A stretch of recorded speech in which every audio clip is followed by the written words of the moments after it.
আদেশ করেন যাহা মোর গরু জনে, আমি যেন সেই কাজ করি ভালো মনে।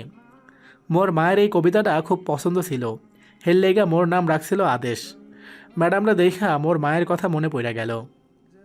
আদেশ অবনের কাছে গিয়ে বলল, ম্যাডাম, মুই যখন ম্যাট্রিক পরীক্ষা দিছিলাম মোর এমন ঘুমাইতো, মোর মায়ে মোর চুলগুলি দড়ি দিয়া ফ্যানের লগে বাইন্দা রাখ দিছিল। মুই কি আপনার চুলও ফ্যানের লগে বাইন্দা দিমু? আদেশের কথা শুনে জিসান আর রূপা আবারও হেসে দিল। অবনী আদেশের দিকে কটমট দৃষ্টিতে তাকাতেই আদেশ বোকা হেসে বলল, ম্যাডাম, মই আমনের লইগা ব্ল্যাক কফি লইয়া আনতাছি। কথাটা বলে আদেশ চলে গেল কফি আনতে। অবনী আবারও ঘুমিয়ে পড়ল। জিসান আর রূপা কফি নিয়ে ছাদের দিকে গেল। এদিকে আরশ যাওয়ার পথে চোখ পড়ল অবনীর দিকে।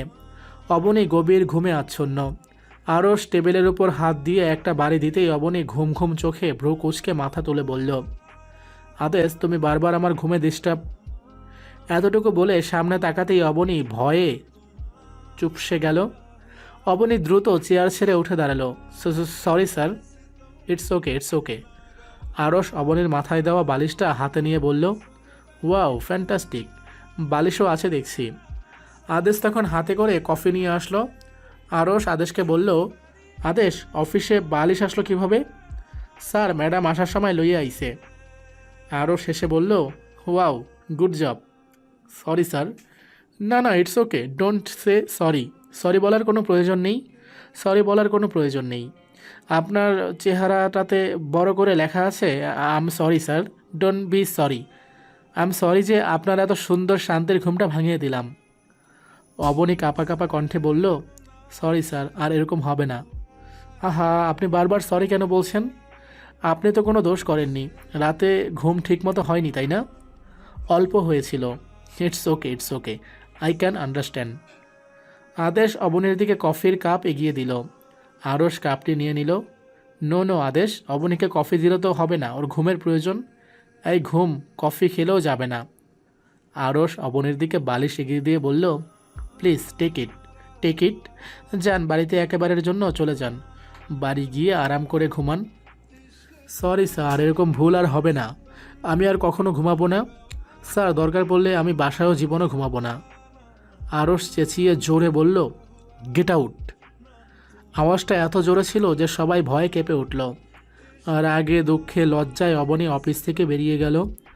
অবনীকে অফিসের বাইরে গেটের সামনে দাঁড়িয়ে থাকতে দেখে জিসান বলল, কি ব্যাপার, তুই এখানে দাঁড়িয়ে আছিস কেন? আমি আর এই অফিসে কাজ করব না। মানে কি? সামান্য একটু বকা খেয়েছিস বলে অফিস থেকেই চলে যাবি? ব্যাপারটা বোকামি হয়ে যাচ্ছে না? কি বললি তুই? তোর কাছে সামান্য একটু মনে হয়? তোকে তো বলে নাই, বলছে তো আমাকে। যেভাবে অফিসের সবার সামনে অপমান করলো, তারপর আর এই অফিসে থাকা উচিত বলে মনে হয় তোর? দেখ, স্যার তো ভুল কিছু বলেনি, তাই না? তুই কাজ না করে বসে বসে ঘুমাচ্ছিস, সেজন্যই একটু। থাক, তোর আর স্যারের হয়ে চামচামি করতে হবে না। তুই যা, গিয়ে তোর স্যারের পা টিপে দে। স্যারের পেছন পেছন তেলের গেলেন নিয়ে হাট, আমি গেলাম। কথাটা বলে অবনীর সেই যে এলো আর ফিরে গেল না। বর্তমান পুরনো দিনের কথা ভাবতে ভাবতে অবনীর চোখে ঘুম নেমে এলো। আরশ অবনীর কেবিনের সামনে দিয়ে যাচ্ছিল। কিছু একটা ভেবে পেছনের ব্যাক করে অবনীর কেবিনের দিকে উকি দিল। দেখলো অবনী ঘুমিয়ে আছে। আরশ কপালে হাত রেখে বলল, হায় রে ঘুমের রানী, ঘুম নিয়ে অফিস ছেড়ে গেলে আবার ঘুম দিয়েই অফিস শুরু করলে। আরশ অবনীর দিকে এগিয়ে গেল। Mrs Abani, Mrs Abani. অবনী ঘুমের ঘোরে চোখ পিটপিট করে খুলে বলল, হুম। বলে যেই না দেখলো আরশ দাঁড়িয়ে আছে, অমনি তড়িঘড়ি করে উঠতে গিয়ে চেয়ার থেকে ধপাস করে নিচে পড়ে গেল। আকস্মিক ঘটনায় আরশ হতভম্ব হয়ে গেল। আরশ ফিক করে হেসে দিল। আরশকে হাসতে দেখে অবনী বলল, আপনি তো পুরাই শয়তান একটা লোক। আমি পড়ে গেলাম আর আপনি দাঁড়িয়ে দাঁড়িয়ে হাসছেন। আরশ কোনো মতে হাসি থামিয়ে অবনীর দিকে হাত বাড়িয়ে দিল। অবনী কোনো মতে উঠে দাঁড়ালো। তুমি এত তড়িঘড়ি করে উঠতে গেলে কেন? আপনার জন্যই তো। আপনার তো অফিসে আর কোনো কাজ থাকে না আমার দোষ খোঁজা ছাড়া। অফিসের মধ্যে ঘুমানোটা কি অন্যায় নয়? আপনাকে বললাম না অফিসে আমি আপনার বস, তাই স্যার বলে সম্বোধন করবে। জি sir, sorry sir, it's okay. তা কাজকর্ম ছেড়ে ঘুমাচ্ছিলেন কেন? এটা কি আপনার কাজ? জি না স্যার, সরি, আসলে একটু বেখেয়ালি ছিলাম তো তাই। হ্যাঁ, আপনি তো ভাবনার রানী, সারাক্ষণ ভাবনার জগতেই থাকেন। আরশ আদেশকে ডাক দিয়ে বলল, আদেশ, ফাইলগুলো নিয়ে আসো। আরশের কথা অনুযায়ী আদেশ এক গাদা ফাইল এনে টেবিলের উপর রাখলো।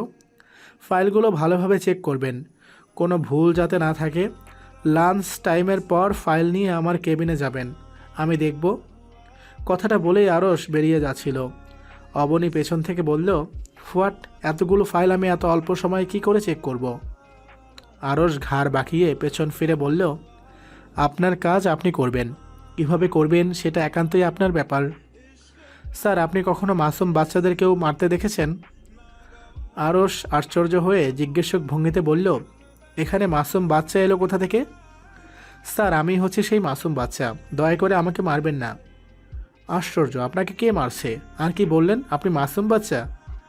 আরশ হেসে বলল, কয়দিন পর বাচ্চার মা হবে, সে নাকি মাসুম বাচ্চা। জি না স্যার, ভুল বললেন, আমি চিরকুমারীই থাকবো, সো আমি মাসুম বাচ্চার মতোই। স্যার, এতগুলো ফাইল আমি এত অল্প সময়ের মধ্যে চেক করতে পারবো না, মিনিমাম একদিন সময় লাগবে। এত স্বল্প সময়ে এতগুলো ফাইল চেক করতে গেলে আমি তো নাই হয়ে যাব। আপনি কখনো পিঁপড়া দেখেছেন? জি স্যার। পিঁপড়া তার ওজনের চেয়ে অনেক বেশি ওজন ক্যারি করতে পারে। স্যার, আনফর্চুনেটলি আমি তো পিঁপড়া না। রাইট, আপনি তো মাসুম বাচ্চা, আপনাকে তো মারা যাবে না। জি স্যার। তাহলে একটা কাজ করুন। কি কাজ স্যার? সোজা বাড়ি চলে যান। কেন? আপনাকে আর অফিসে আসতে হবে না। স্যার, আপনি আমাকে অফিস থেকে যেতে বলছেন? এর আগেও আপনি আমাকে অফিস থেকে বের করে দিয়েছিলেন, তখন হয়তো আমি আপনার অফিসের জুনিয়র এমপ্লয়ি ছিলাম, কিন্তু এখন তো আমি আপনার। এতটুকু বলে অবনী থেমে গেল। আরশ জিজ্ঞাসক দৃষ্টিতে বলল, এখন তুমি আমার কি? অবনী থতমত খেয়ে বলল, না না, কিছু না। ওকে, কিছু হলে তারপরও ভেবে দেখতাম। কিছু না যখন বলছেন তখন আর কি, কাজে মন দিন ফার্স্ট। কথাটা বলে আরশ ঠোঁট কামড়ে হাসল। তারপর সানগ্লাস চোখে দিয়ে অবনীর কেবিন থেকে বেরিয়ে গেল। এদিকে বেচারা অবনী বসে বসে ফাইল চেক করছে। বেশ কয়েকটা ফাইল চেক করার পর অবনী চেয়ার ছেড়ে উঠল। কোমর ব্যথা হয়ে গেছে অবনীর। মনে মনে আরশকে অনেক বকাঝকা করল। অবনী কেবিন থেকে বেরিয়ে রূপা আর জিসানের কাছে গেল। জিসান আর রূপা বলল, বাবা, ম্যাডাম দেখছি বড় চেয়ারে বসে আমাদের ভুলেই গেছে, একেবারের জন্য দেখা যায়নি।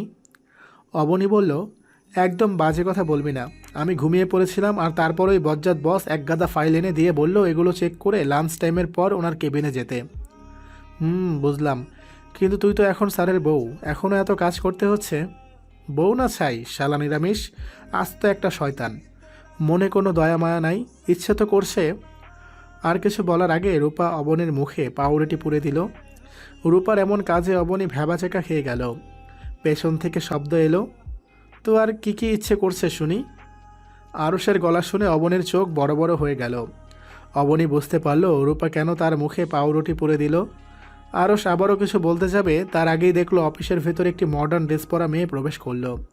মেয়েটি মেঘনা গ্রুপ অফ ইন্ডাস্ট্রিজের মালিক মেঘনা শিকদার।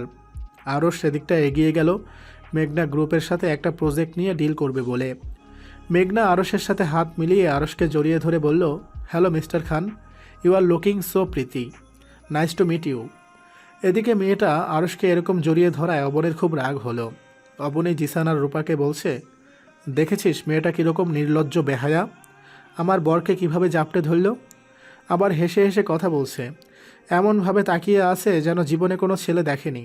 ইচ্ছে তো করছে একেবারে গিয়ে ট্রেনের সামনে দাঁড় করিয়ে ঠাস ঠাস করে গালে দুইটা থাপ্পড় বসিয়ে দেই। পোশাকের কি অবস্থা, ছি! অবনীকে এরকম রিয়্যাক্ট করতে দেখে জিসান বলল, by any chance are you jealous? জিসানের কথা শুনে অবনীর হুঁশ ফিরল। অবনী থতমত খেয়ে বলল, ধ্যাত, আমি কেন জেলাস ফিল করব? যত যাই হোক, উনি তো আমার হাজব্যান্ড, তাই না? আমি ওনার বউ হয়ে কী করে অন্য একটা মেয়ের সাথে ওনাকে অ্যালাউ করি বলতো? জিসান মাথা নেড়ে বলল, হ্যাঁ, গুড জব। তো এখন কি করবি? ওয়েট। মেঘনা আরশকে বলল, তা মিস্টার খান, আমাকে কি আপনার অফিসটা একটু ঘুরে দেখাবেন? আরশ আদেশকে ডেকে বলল, মিস মেঘনাকে অফিসটা ঘুরে দেখাও। মেঘনা আপত্তি স্বরে বলল, নো মিস্টার খান, আমি আপনার সাথেই ঘুরতে চাই। ডিলটা খুব ইম্পর্টেন্ট, তাই আরশ বলল, আপনি সামনে চলুন, আমি আসছি। মূলত আরশ মেঘনার থেকে দূরত্ব বজায় রাখার জন্যই একটু পর যেতে চাচ্ছে। এদিকে অবনী মেঘনার চলার পথে কলার খোসা ফেলে রেখেছে, যাতে মেঘনা পিছলে পড়ে। সত্যিই তাই হলো। মেঘনা ধপাস করে পা পিছলে নিচে পড়ে গেল। আরশ দ্রুত পায়ে এগিয়ে এসে মেঘনাকে দাঁড় করালো।